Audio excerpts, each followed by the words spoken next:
Ele era comum com as piores habilidades, mas se tornou o herói mais forte. Começamos o episódio vendo um garoto apanhando e a vontade de espancar o adulto imbecil já veio com força. O garoto implora pra ele parar e se desculpa repetidamente, e sua mãe, que provavelmente é a mãe do século, não lhe dá atenção e deixa o cara fazer o que quiser. A cena muda e vemos que provavelmente aquele garoto já crescido e devidamente traumatizado acorda em um ônibus e vê a Ayaka, a presidente da turma, pedindo para que o tal do Oyamada parasse de provocá-la e devolvesse sua light novel de romance. Ele zomba das preferências de leitura dela, surpreso que ela esteja realmente interessada em romances, apesar de levar as pessoas a acreditarem no contrário. Ela pergunta a ele se há algum tipo de problema com suas escolhas e ele a menospreza, dizendo que nunca poderia ler algo assim porque suas células cerebrais evaporariam. Quem vê pensa que esse Neandertal aí é provido de alguma célula cerebral, mas enfim. Enquanto a briga continua, Hijiri percebe que Itsuki, sua irmã mais nova, está perdida em pensamentos, olhando para a paisagem montanhosa,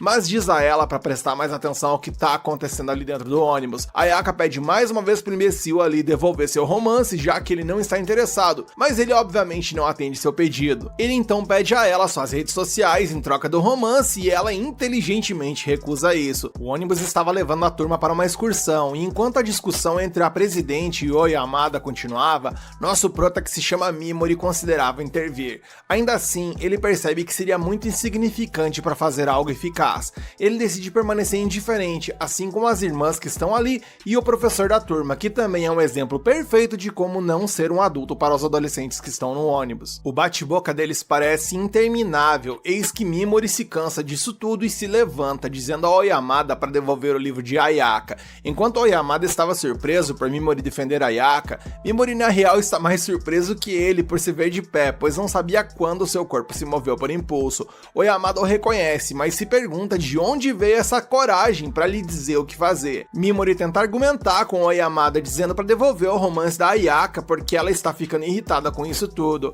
Oyamada ri do ato de cavalheirismo de Mimori e se pergunta de onde de repente ele tirou tanta confiança. Eis então que Takuto, um dos alunos de elite da turma, diz a Oyamada para devolver o romance de Ayaka, mas Oyamada busca apoio para colocar Mimori em seu lugar.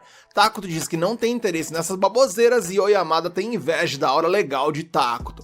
Caras, é inexplicável o quanto esse tal de Oyamada tá me gerando ódio. O criador desse personagem está de parabéns porque, olha, que ser irritante.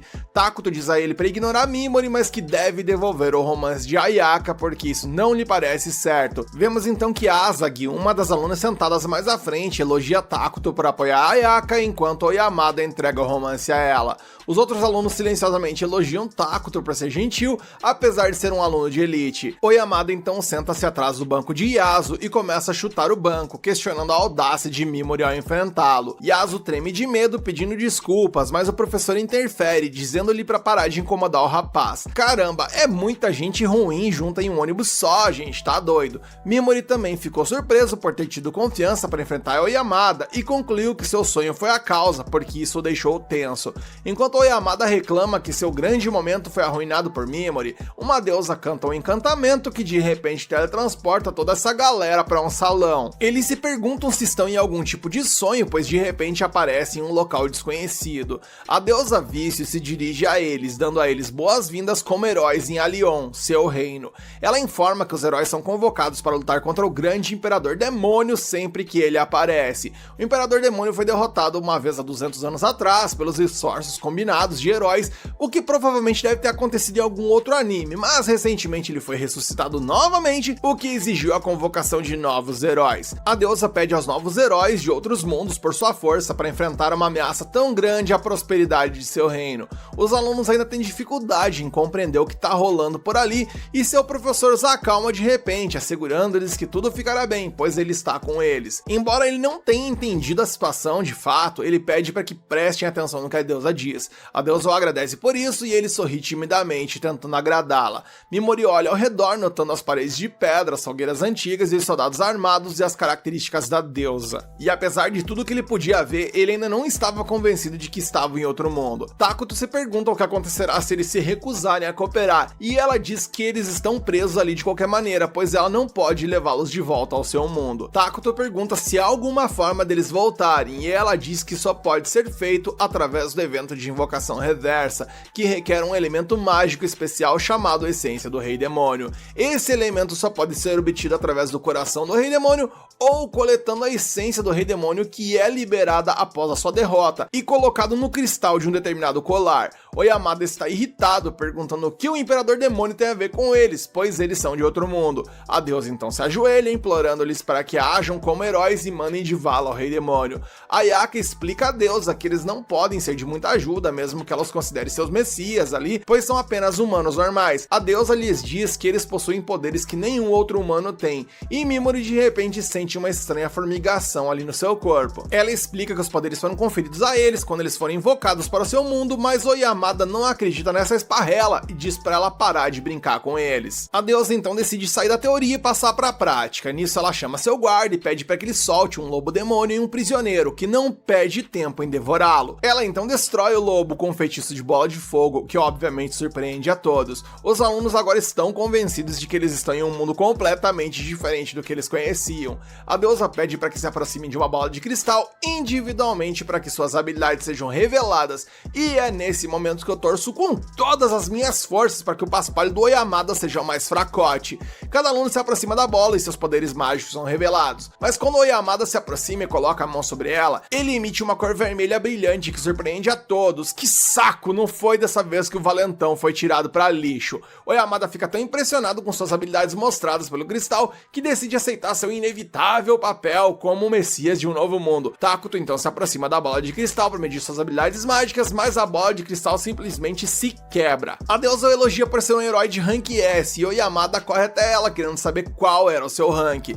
Ela informa que ele é um herói de rank A e ele fica decepcionado por não conseguir superar Takuto. A Ayaka também se aproxima para testar suas habilidades mágicas e também quebra a bola de cristal, alcançando o rank S. A gente vê que Hijiri faz o mesmo, quebrando o cristal e também alcançando a qualificação de rank S. A deusa está maravilhada com a sorte que teve em apenas um ritual de invocação, porque conseguir um herói de rank S normalmente é muito raro, mas ela já conseguiu 3 de uma vez. Eis então que Mimori se aproxima para testar suas habilidades, mas a bola de cristal apenas emite uma cor roxa opaca, o que faz a deusa concluir que ele é insignificante. Ela então o ignora e chama a próxima pessoa para detectar suas habilidades mágicas, e Mimori se afasta desanimado porque continua sendo tratado como um personagem secundário, mesmo em um mundo diferente. Ele decide aceitar isso como sua realidade, pois não receberá nenhum tratamento especial. Vemos então que Yasuo se aproxima para medir sua magia e a deusa fica impressionada porque ele emite a mesma aura do herói das trevas, que foi um dos heróis mais fortes do passado. A deusa mostra aos heróis como verificar suas estatísticas e Mimori decide olhar para as suas. Ele fica desapontado com quão medianas são as suas estatísticas, mas nota que tem uma habilidade exclusiva que se chama Infligir Condições de Status Utilizável. A deusa explica que a habilidade exclusiva é a única para cada indivíduo, e Oyamada já está farto de suas explicações e diz para ela parar de falar. Seu professor tenta colocar ele na rédea, mas Oyamada diz ao professor que ele não tem o direito de falar assim, porque ele é apenas um herói de rank D. A deusa informa que eles estão prestes a realizar um ritual importante e chama Mimori, que por motivos óbvios não está entusiasmado com isso. Os guardas o forçam a avançar, enquanto a deusa explica que no passado, os ranks mais baixos tendiam a atrapalhar os heróis de rank superior. E esses heróis decidiram que tais indivíduos deveriam ser eliminados, e como Mimori é o mais fraco de todo o grupo, esse seria o seu destino. A deusa não quer eliminar Mimori na frente de seus colegas, então ela decide dar-lhe uma chance para provar seu valor. Ela diz que será enviado a algumas ruínas usando um círculo mágico e que se ele conseguir voltar, terá a liberdade de viver pacificamente em Allion. Mimori pergunta se ele está sendo enviado para algum lugar perigoso e a deusa diz que o lugar é muito perigoso porque criminosos e heróis corrompidos foram enviados para as ruínas no passado. Ele decide contar a ela sobre sua habilidade inerente, que é a de infligir condições de status, na esperança de que isso ajude a sair dessa situação. Ela informa que todas as habilidades e feitiços de estado anormal não têm valor em Allion, porque seus efeitos e duração são muito fracos e curtos. Ela diz que sua habilidade única é uma decepção, pois ele não pode nem usar para derrotar demônios de baixo nível. Mimori fica desanimado com isso, mas a deusa ainda pega mais pesado, dizendo que seria uma perda de tempo evoluir, porque suas estatísticas são muito baixas para se tornarem significativamente altas. Mimori não entende porque está sendo submetido a um destino tão horrível quando tudo foi feito contra sua vontade e tenta protestar contra a deusa, mas Takuto o interrompe. Takuto diz para ele aceitar seu destino e seguir em frente para não atrasar os outros. Yasuo então vai até Mimori e estende uma mão amiga. Mimori lembra de tudo que passaram no passado juntos e fica feliz por ter Yasuo ao seu lado, mas Yasuo diz para ele tratá-lo com mais respeito, porque agora ele é um herói de rank superior. E é aquela frase, caras: quer conhecer conhecer alguém, dê poder pra ela. Ele então se afasta enquanto a deusa anuncia o início do ritual. O círculo começa a brilhar e a deusa joga uma bolsa de couro pra Mimori, dizendo que a bolsa é seu único item. Ela explica que a esfera na bolsa brilha quando é infundida com mana, e isso é tudo que a bolsa faz. Ayaka de repente protesta contra a decisão da deusa de enviar Mimori para as ruínas, porque ele é seu colega de classe. A deusa nocauteia, dizendo a todos para testemunhar o destino do único perdedor do grupo. Mimori fica fodida da cara com isso e decide atacar a deusa com um feitiço de paralisia, mas é anulado pela bolha mágica dela, que a protege contra feitiços de estado normal. Os colegas de classe de Mimori zombam dele por ser tão impotente e ele fica ainda mais irritado com toda essa situação e com a baixa impressão que eles têm dele. As irmãs até se afastam ali porque não suportam mais a humilhação que Mimori está passando. Mimori já teve o suficiente da deusa e de seus colegas menosprezando. Ele canaliza essa frustração e diz à deusa para se preparar para sua vingança se ele conseguir sobreviver, enquanto o ritual é concluído e ele desaparece. Ao sumir e aparecer em outro lugar, ele decide verificar suas estatísticas, mas a janela se recusa a aparecer por falta de visibilidade. Ele então localiza sua bolsa na escuridão e despeja mana nela, fazendo-a brilhar. Ele começa a atravessar as ruínas quando se depara com alguns restos esqueléticos. Mimori agora está com medo dos monstros que podem estar residindo nas ruínas. De repente, ele se esquiva enquanto um monstro minotauro o ataca por trás. Mimori decide fugir do monstro o mais rápido possível, confiando em seus instintos para guiá-lo, porque ele pode sentir a intenção assassina do monstro. Mimori, no entanto, tropeça em uma pedra e cai no chão, entregando-se ao destino de ser uma refeição para o monstro. Ele então se lembra de como seus colegas de classe o menosprezaram e percebe que deseja poder para lhes ensinar uma lição. Nisso, ele decide utilizar sua habilidade de paralisia no monstro e fica surpreso ao ver que isso funcionou. Ele decide continuar correndo, perguntando-se por que seu feitiço funcionou quando a deusa disse que seria inútil contra demônios de baixo nível. Mimori pensa que aquilo pode ter sido um milagre, mas se depara com o demônio pássaro e pode sentir sua intenção de mandá-la de arrasta. Ele então usa sua habilidade de paralisia novamente e fica surpreso ao ver que funcionou. Ele deduz que suas habilidades de estado anormal são diferentes de outras habilidades conhecidas em Allion. Ele percebe que não tem muita mana restante, então usa sua habilidade de veneno no demônio pássaro. Ele está preocupado com o que acontecerá se continuar usando suas habilidades e esgotar completamente sua mana, por isso decide descansar por um minuto, mas o Minotauro aparece novamente porque a habilidade de paralisia já se dissipou. Mimori se pergunta se alguém virá ajudá-lo, mas ele sabe no fundo que a chance disso acontecer nesse anime é praticamente zero, pois a narrativa até agora só esfolou o nosso prota. Ele decide continuar enfrentando os monstros para se manter vivo pelo maior tempo possível e disposto a passar por isso para escapar desse lugar. Após praticamente acabar com seus recursos, ele sua frio pensando no pior cenário possível e sabe que seu MP não vai durar até ele chegar na superfície. Ele para de perder tempo pensando nisso tudo e usa sua habilidade de paralisar no monstro à sua frente, mas ela não funciona e ele descobre que não pode usar a mesma habilidade repetidamente em um alvo. Em seguida, ele faz o monstro adormecer com sua habilidade de sono e usa a habilidade de envenenar para matá-lo. Ele então pensa que devem haver outras limitações para suas habilidades, como essa que ele acabou de descobrir, e consumir seu MP o deixa esgotado. Ele então percebe que um monte de monstros estão se dirigindo para ele e não gosta das suas chances de sobrevivência, que são praticamente zero, mas ele pode até não ser brasileiro, porém ele não desiste nunca e ri, provavelmente de nervoso, enquanto se prepara para lutar contra todos eles. Ele usa paralisar em tantos monstros quanto ele consegue e quase esgota seu MP. Sua consciência começa a ir de arrasta, mas de alguma forma ele se mantém em pé e mais monstros continuam vindo atrás dele. Ele pensa que esse pode ser o fim para ele e eu confesso que eu também, mas ele teimosamente continua utilizando sua habilidade de paralisar. O problema, caras, é que não importa quantas vezes ele use paralisar, o número de monstros só continua aumentando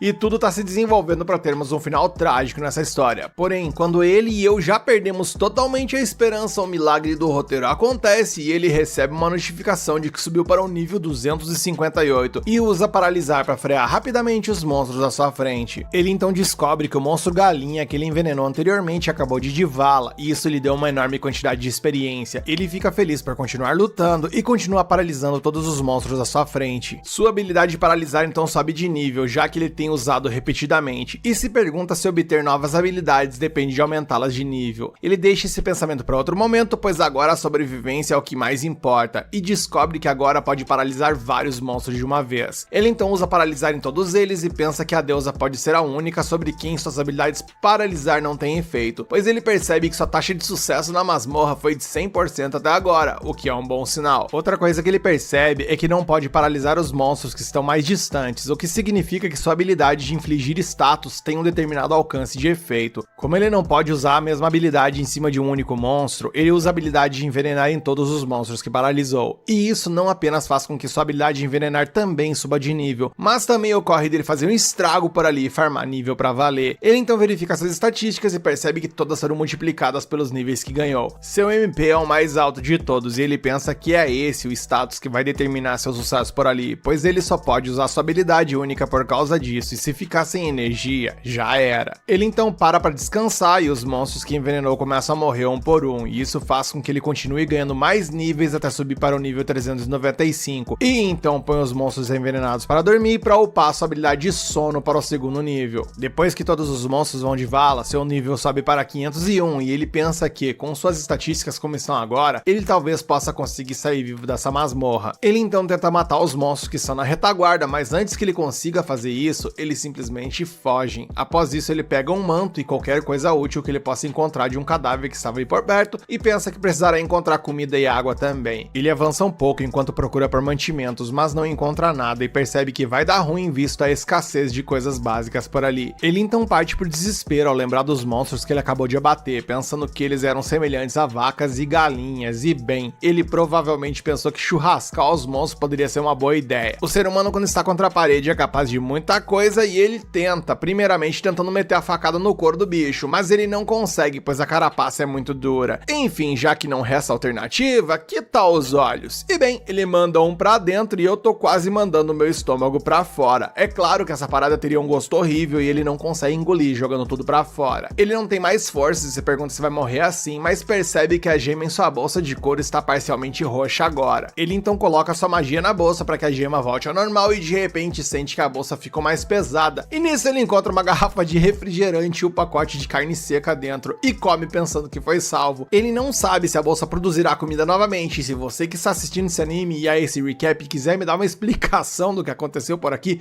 sinceramente agradeço, pois eu não entendi foi nada e pra mim tudo isso não passa de poder do roteiro e da caneta. A cena muda e vemos que alguns dias e algumas noites se passaram, dando a entender que nosso prota perambulou pelas ruínas desde então. Eis então que alguns dias depois vemos ele cercado por alguns monstros que ele paralisou e envenenou, e ele esperando que eles capotem o Corsa. Ele ganha muitos níveis depois deles irem de arrasta e pensa que a cena que criou parece um massacre. Ele chora ao pensar que isso é o que ele é capaz de fazer e lembra que quando ele era criança, queria matar seu padrasto por tratá-lo mal, mas foi salvo daquele inferno por seus tios que lhe deram um ambiente normal para crescer. Eles lhe ensinaram bondade e como ter empatia pelos outros e ele pensou que tinha conseguido se tornar como eles, mas agora percebe que estava apenas mentindo para si mesmo. Ele pensa que mesmo depois de ver o massacre à sua frente, ele não sente nada e até ele tem medo de seu estado atual, mas aceita que isso é quem realmente ele é. Todos os monstros então sucumbem e ele percebe que seu nível subiu para 957 agora. Ele então faz uma oração para alguns restos humanos que encontra e segue em frente. Porém, no decorrer da jornada, ele paralisa e envenena um monstro que encontra, mas percebe que esse lugar é diferente dos outros que ele esteve nessas ruínas. Ele então olha ao redor e encontra um cristal semelhante ao que está em sua bolsa e derrama mana sobre ele. Isso faz com que uma porta se abra para uma sala e ao adentrar, ele encontra o que restou de um casal que não conseguiu sair das ruínas. Ele percebe que eles não têm comida ou água ao seu lado e entende que devem ter decidido fazer cosplay de Romeu e Julieta. Ele então verifica os pertences deles e encontra algumas pedras preciosas, as quais leva com ele pensando que pode precisar delas à superfície. Depois que ele verifica os inúmeros outros locais da área, ele se depara com um local que exige mais mana do que o normal para abrir. Dentro dele, ele encontra os restos de outra pessoa e percebe a ferida que pode ter resultado no fim desse cidadão. Junto aos ossos, ele encontra uma carta e ao ler, ele descobre que esse homem se chamava Anglin Batard e as pessoas o chamavam de Anglin, o Grande Sábio. No entanto, ele é mais conhecido pelo título de Anglin, o Herói das Trevas, e ele se lembra da deusa falando sobre esse cara. Nosso prota descobre que a deusa o enviou pra cá à força depois que ela não precisava mais dele, e ele, por vingança, queria repassar as coisas que conseguiu trazer pra essa masmorra pra alguém que tivesse coragem e disposição de sair vivo, pois sabia que pra ele já não dava mais. Mimuri então pensa que a deusa disse que o grande império demoníaco era mal, mas no final das contas ela é muito pior, e ele reconhece que ele também não é tão diferente deles, ou seja, é mal contra o mal contra o mal, e em meio a esses pensamentos ele encontra um livro de artes proibidas entre os pertences do cidadão. Ele percebe que ali há receitas para ferramentas mágicas e remédios e sabe que isso será útil no futuro. Ele também encontra um pergaminho de magia proibida que ele não consegue ler, mas tem certeza de que contém alguma magia poderosa, já que o lendário sábio fez questão de ocultá-lo. Isso inclusive pode ser até sua carta na manga contra a deusa no futuro se ele conseguir decifrá-lo, e antes de sair da sala, ele percebe uma página no livro escrita com sangue. Ela diz ao nosso prota para ter cuidado com o devorador de almas, pois foi isso que matou todos os que estão aqui, e então vemos nosso prota continuando sua jornada pelas ruínas. Ao seguir adiante, ele nota um grande portão e pensa que ele pode levar à superfície, e descobre que precisará de algum tipo de cristal para abri-lo. Nisso, ele percebe que o devorador de almas deve estar em posse desse cristal e verifica suas estatísticas antes de enfrentar esse monstro. Vemos que seu nível é de 1229 agora, e ele pensa que isso deve ser suficiente e espera que sua habilidade única funcione no devorador de almas. Ele então percebe um rosto com o cristal que ele precisa na testa e percebe que isso aí deve ser o devorador de almas. Ele tenta utilizar a magia paralisar no monstro, mas o monstro dispara um raio e quase deixa nosso prota maneta no momento em que percebe ele usando uma habilidade. Ele então enfaixa sua mão e pensa que o raio deve ser ativado no momento em que alguém pretende atacá-lo. Ele descobre que o monstro não tem nenhuma abertura e se pergunta o que ele pode fazer nessa situação. Ele precisa falar o nome de uma habilidade para ativá-la, mas esse monstro não está lhe dando tempo suficiente para isso. Ele nem consegue atingi-lo de uma distância maior do que está, pois esse é o alcance máximo de sua habilidade única, e se pergunta se precisa ganhar mais níveis antes de enfrentar essa coisa. Ele percebe que isso não fará diferença se ele não puder usar sua habilidade única em primeiro lugar, e o monstro então começa a se mover. Mimori então pensa que o devorador de almas deve ser o motivo pelo qual ninguém conseguiu sair daqui vivo, e como essa coisa governa as ruínas, é provável que ele poderá sair depois de derrotá-la. Enquanto isso, fora das ruínas, vemos uma garota fugindo de seus perseguidores, e ao ficar em frente às ruínas de descarte, ela pensa que pode esperar seus perseguidores enquanto se esconde por ali. A cena então volta para as ruínas, onde o devorador de almas não dispara em Mimori mesmo sabendo onde ele está, porém o doidão começa a expelir umas paradas nojentas pela boca. Esses bagulho asqueroso se transformam em algum tipo de monstro, e Mimori percebe que o devorador de almas está mostrando a ele os rostos de humanos e as expressões que eles tinham antes de ir de arrasta. Ele se diverte vendo como ele reage a isso, e Mimori percebe esse movimento. O devorador de almas então se aproxima furtivamente do prota, quebrando a parede ao lado dele, e o prota então paralisa os monstros semelhante a humanos. Ele não consegue envenená-los, pois eles parecem com humanos, e ele pensa que não se tornou tão baixo a ponto de matar humanos usando sua habilidade de envenenar. O devorador de almas se diverte ainda mais vendo esse conflito e cria mais monstros semelhantes a humanos. Mimori implora a eles para não se aproximarem dele e chora pensando que não quer perder sua humanidade. Os monstros obviamente não param e o cercam por todos os lados. Ele percebe que o devorador de almas está totalmente extasiado ao ver seu desespero e provavelmente está pensando que encontrou a presa definitiva. Mimori ainda pede aos monstros semelhantes a humanos para ficarem longe dele, enquanto o devorador de almas quase vira os olhos vendo essa tortura, enquanto o nosso prota pede que alguém o salve, mas obviamente não há ninguém para responder ao seu pedido. Ele então percebe que a emoção do devorador de almas atingiu o pico e temos o plot twist com ele o paralisando. Ele explica que estava esperando que ele baixasse a guarda e está feliz que o monstro nunca percebeu que ele não tinha abaixado o braço durante toda essa provocação para poder estar pronto para atacar a qualquer momento. Ele menciona que todos que se consideram superiores sempre baixam a guarda ao redor daqueles que consideram fracos, e essa foi sua maior fraqueza. A habilidade de paralisar de Mimori então sobe para o nível 3, e ele diz ao devorador de almas que toda sua hesitação e medo foi apenas uma atuação. Ele explica que tentou se tornar inofensivo e normal por anos e até conseguiu enganar a si mesmo ao longo do tempo, até esquecer como ele realmente era. Ele então envenena os monstros semelhantes a humanos sem pensar duas vezes e afirma que não tem razão para se conter,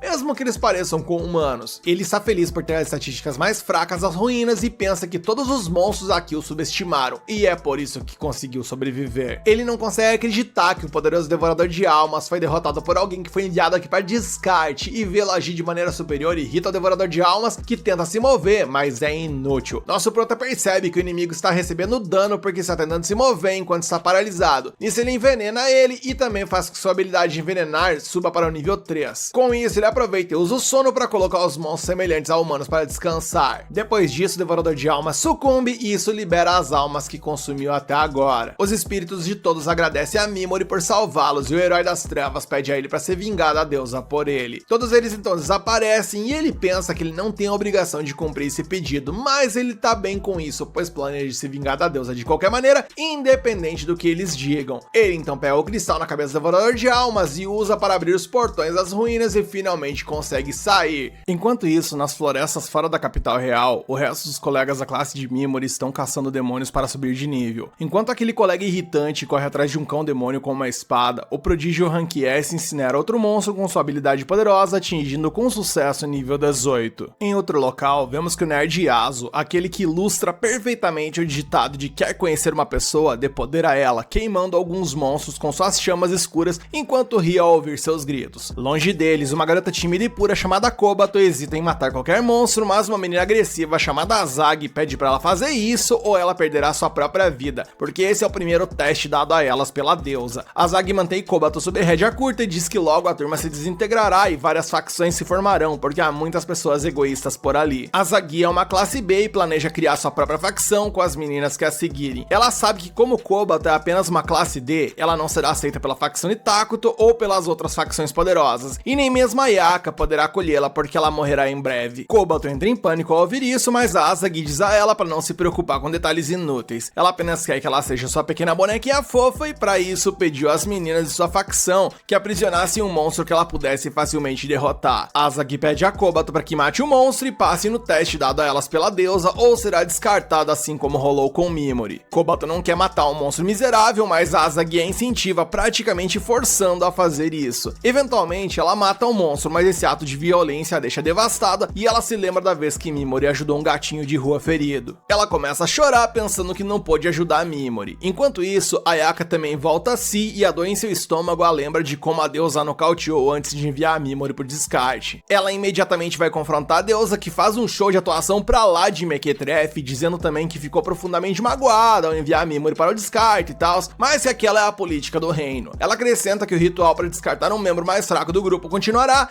e no tempo em que a Ayaka estava dormindo, ela já havia enviado os fracos que não conseguiram matar um único demônio embora. A Ayaka, que é totalmente aversiva a isso, se manifesta e diz a ela que a maneira dela fazer as coisas está errada. A deusa apenas ri, dizendo que todos têm o direito a opiniões diferentes, mas isso não significa que ela tentará acomodá-las. A Ayaka então sugere que, como ela é uma heroína de classe S, ela trabalhará muito e cobrirá aqueles que não conseguirem se sair bem o suficiente. Em troca, ela quer que a deusa não os expulse. Vicious aceita sua oferta, então pede pra Ayaka apertar sua mão para que possam enterrar o passado e começar seu relacionamento com uma nova perspectiva. A cena muda e longe delas, nas florestas escuras que fazem fronteira com as ruínas abandonadas, uma mulher está fugindo de um grupo de bandidos desprezíveis que a perseguem. No entanto, ela é muito descuidada e deixa pistas fáceis para o grupo de bandidos, que planeja deixá-la correr o quanto ela quiser, porque eventualmente eles vão encurralá-la e a caçarão. Ao mesmo tempo que isso está rolando, nosso prota acaba de sair das ruínas. Ele olha para suas estatísticas antes de sair e vemos que o boneco ali tá no level 1789, com mais de 59 mil pontos de MP.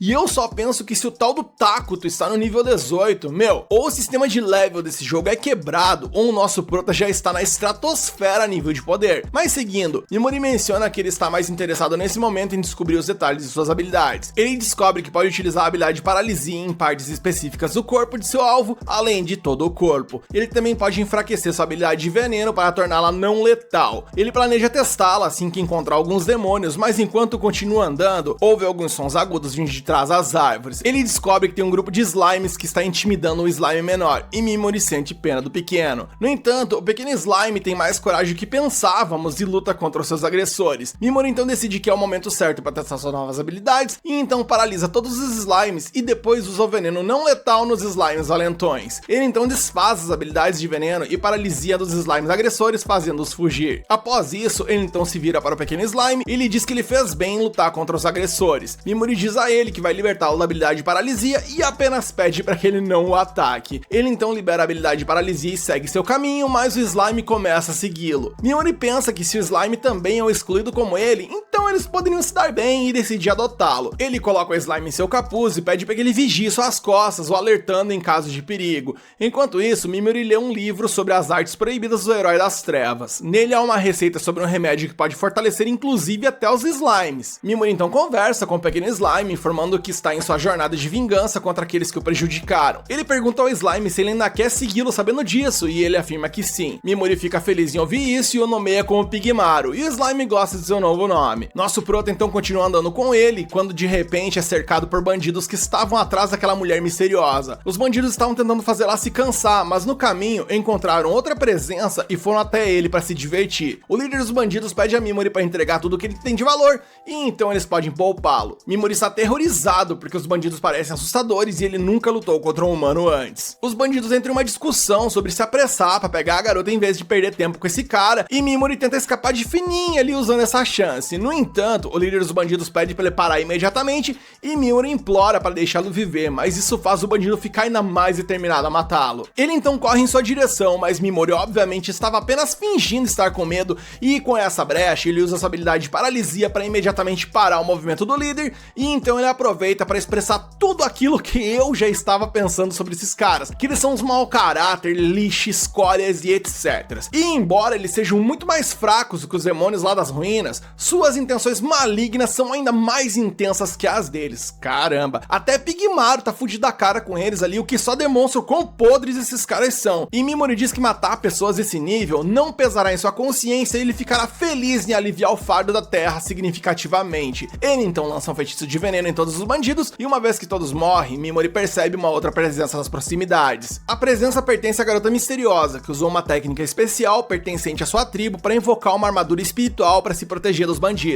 Ela também pode sentir a presença do prota, e ela sabe que alguém realmente poderoso está por perto, no caso ele, mas a vibração que ele emana é bastante incerta. A garota não quer deixar as coisas ao acaso, então ela balançou a espada, cortando um arbusto onde o Pigmaro estava escondido, quase mandando o slime de arrasta. Nesse momento, Mimori chega por trás dela e a paralisa. Ela gagueja ao perguntar o que ele quer, e ele diz que só quer informações, porque ele é novo nessa área e não sabe nada sobre ela. A garota pergunta sobre os 4 bandidos, e Mimori pergunta se eles são amigos dela. Ela nega, e ele acredita que ela está dizendo a verdade, porque ela não exala intenções malignas como eles. Ele remove então a habilidade de paralisia apenas de sua cabeça, para que ela possa falar livremente, e a avisa para não tentar nada engraçado, ou ele vai levar ela de arrasta. Mimori se coloca na frente da garota e diz claramente a ela que por muitos motivos ele não confia em ninguém, muito menos em estranhos que está conhecendo pela primeira vez. Antes que ele possa começar a interrogá-la, a garota pergunta o que aconteceu com os 4 bandidos. Mimori diz que mandou eles de vala, e a garota não consegue acreditar, porque o grupo de bandidos era aparentemente conhecido por ser muito forte, e isso meio que comprova a minha teoria de que os status do nosso prota estão tão elevados que talvez nem ele se dê conta disso. Ela pergunta a Mimori se ele lutou contra os 4 sozinho, se recebeu ajuda, mas ele se recusa a dar detalhes. A garota acredita que Mimori não é uma má pessoa, então decide confiar nele e diz que responderá honestamente a qualquer pergunta que ele fizer. Mimori também começa a confiar um pouco mais nela por causa de sua atitude cooperativa, mas não o suficiente para libertá-la.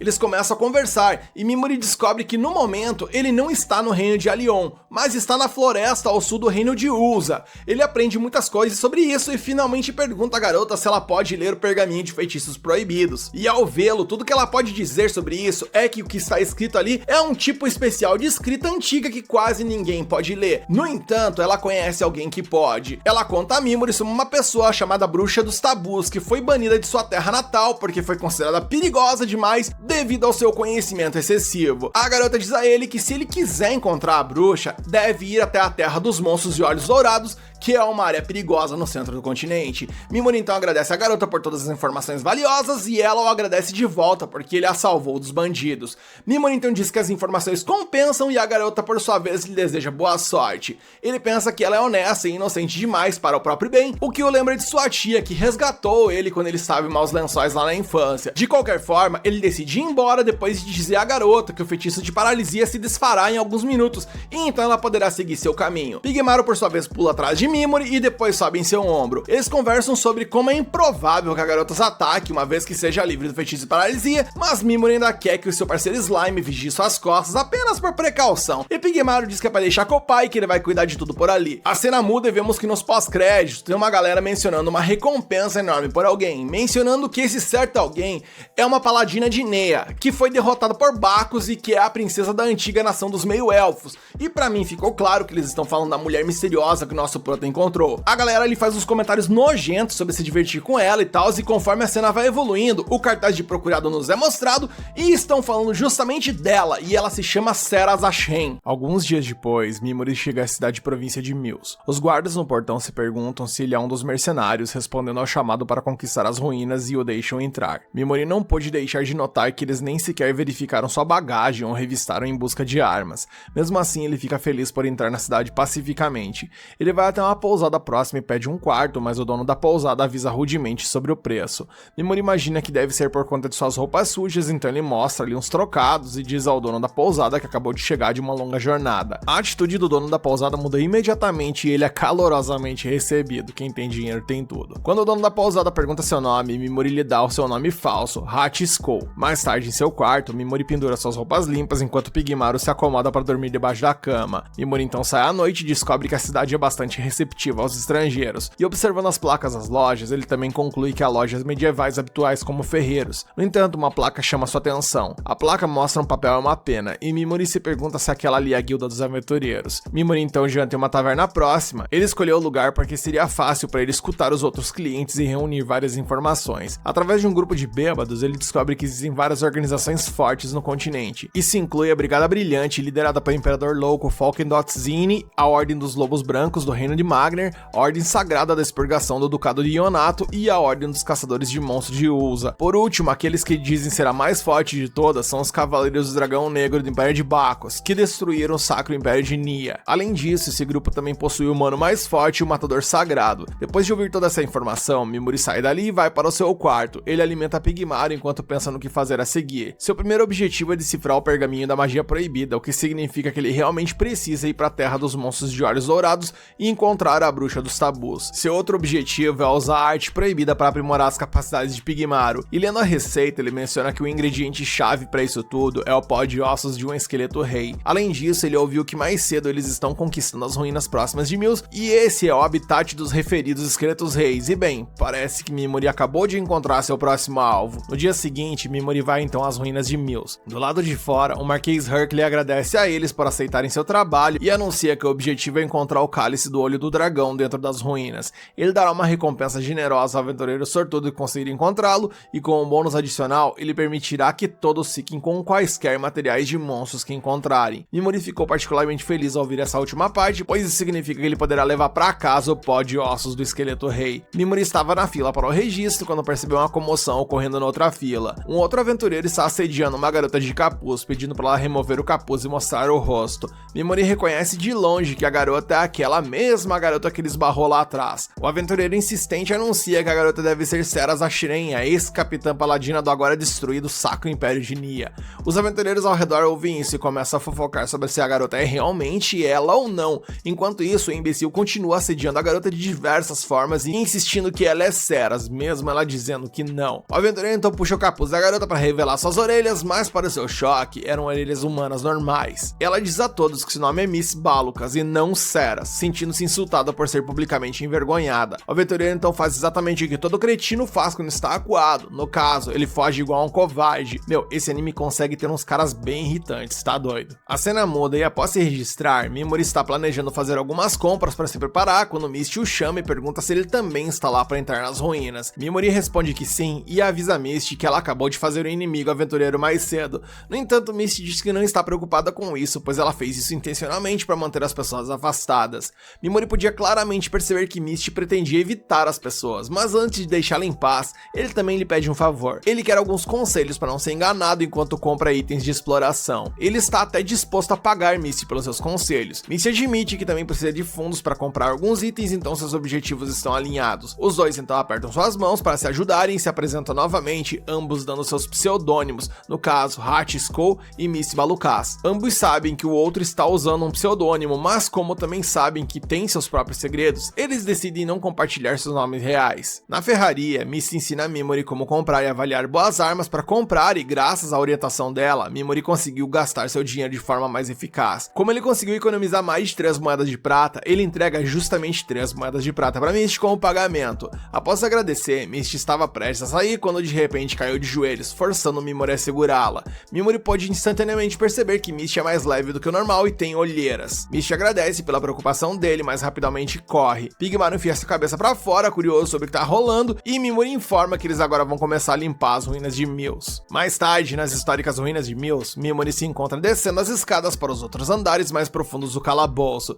De repente, ele vê pessoas correndo por todos os lados, gritando por ajuda, dizendo que encontraram um pequeno demônio boi. Mimori, que não faz ideia do que é isso, fica assustado a princípio, mas quando ele vê que o monstro é o tamanho de um rato, ele percebe que os monstros das ruínas para onde ele foi enviado, lá no descarte, aqueles sim de fato causavam medo. De qualquer forma, ele paralisa e envenena o monstro e depois de abatê-lo, se esconde para garantir que os outros aventureiros não se tornem conscientes de sua existência. E depois de avançar para o calabouço por um tempo, ele ouve um grupo de homens tendo uma conversa secreta. O cara loiro, sim, aquele otário de mais cedo que foi humilhado pela Misty, está pedindo um favor para os dois bandidos. Ele expressa o desejo de fazer aquela mulher pagar por tê-lo insultado na frente de centenas de pessoas e diz aos dois homens para torturá-la até que ela implore pela morte. Os bandidos se perguntam ao loiro perdedor se ela odeia Misty e, em resposta à pergunta óbvia, o fracassado diz que o fato dessa mulher ainda estar respirando em seu mundo após humilhá-lo o irrita. Ele continua com seus desabafos, dizendo que seu coração está ardendo, seu estômago está revirando e seu sangue está fervendo, fazendo-o incapaz de ter uma boa noite de sono. Por isso ele quer ver aquela mulher cair em desespero e se pergunta se deve alimentá-la aos demônios. E eu particularmente admiro a capacidade do autor em criar seres humanos desprezíveis. Esse cara tem talento. Enquanto os três maníacos continuam conspirando contra Misty, Mimori, movido pela minha, pela sua e pela nossa vontade, decide dar uma lição a eles e se revela. O loiro boçal imediatamente fica agressivo e ordena aos bandidos que o eliminem, mas antes que possam iniciar uma luta, Mimori os interrompe, admitindo que é culpado e implora para que o poupem. Claro, isso é apenas aquele teatrinho por parte dele para fazer os caras baixarem a guarda. Ele então os paralisa quando eles menos esperam e começa a brincar com eles. Ele os envenena, mostrando nenhuma misericórdia, e diz o quanto é satisfatório ver pessoas como eles morrendo em vão. O loiro perdedor ali claramente não sabe seu lugar, e em vez de implorar por misericórdia, ele diz a Mimori que ele pagará pelo que fez a eles, e obviamente Mimori ri, porque afinal de contas o cara tá na mão dele, né? E ele diz ao perdedor que ele acabou de perder sua única chance de sobrevivência, e deixando os três pra trás para que se torne jantar de demônio, Mimori vai embora mostrando o quão frio ele é e segue para a entrada do próximo andar. Antes de entrar, ele decide descansar e tira um cochilo de 3 longas horas, e durante essas 3 horas o guarda-costas de Mimori, no caso Pigmaro, fica atento aos possíveis problemas e mantém olhos em tudo para proteger Mimori. Então Mimori agradece por sua ajuda e segue diretamente para o próximo andar quando se depara com um grupo de aventureiros que afirmam que todos os demônios desse calabouço estão estranhamente mortos. O líder deles, que se chama Foss, e a sublíder, que se chama Lily, decidiram retornar à superfície, pois não sabem se essa entidade misteriosa que está derrubando os demônios é um aliado ou um inimigo. Antes de partir, Foss aconselha a Mimori a ir com eles, mas ele, por razões óbvias, opta por ficar dentro do calabouço. Então, em vez disso, eles dizem a ele para pelo menos informar os outros aventureiros e mercenários para terem cuidado e saem dali. Mimori segue novamente para dentro e espera que essa notícia se espalhe, pois ele realmente não quer que os mercenários fiquem espalhados no calabouço. E após limpar os andares inferiores do calabouço, Mimori abre a porta pesada para a câmara final do calabouço e descobre um artefato chamado Cálice do Olho do Dragão lá. Ele sabe que nada vem de graça, então antecipa o que vai acontecer a seguir. Ele suspeita que se ele mover o cálice, mesmo que um pouco, a estátua do dragão acima dele se moverá e o atacará, afinal, isso já é muito clichê e qualquer um poderia prever. Então, para evitar que o dragão o ataque abruptamente, ele o paralisa e na sequência envenena e pede para Pigmaro ficar de olho. Agora que o guardião do tesouro foi de arrasta, Mimori pega o artefato para si, esperando que seja útil, pois é a recompensa final dessa masmorra. Nesse momento, Misty entra na câmara, sentindo-se chateada por não ser a primeira pessoa a chegar na sala final. Mimori percebe que Misty quer o cálice para si, então ele se oferece a dar a ela de graça. Ela oferece pagá-lo com um monte de ouro, mas ele se recusa e sai, dizendo para ela se cuidar.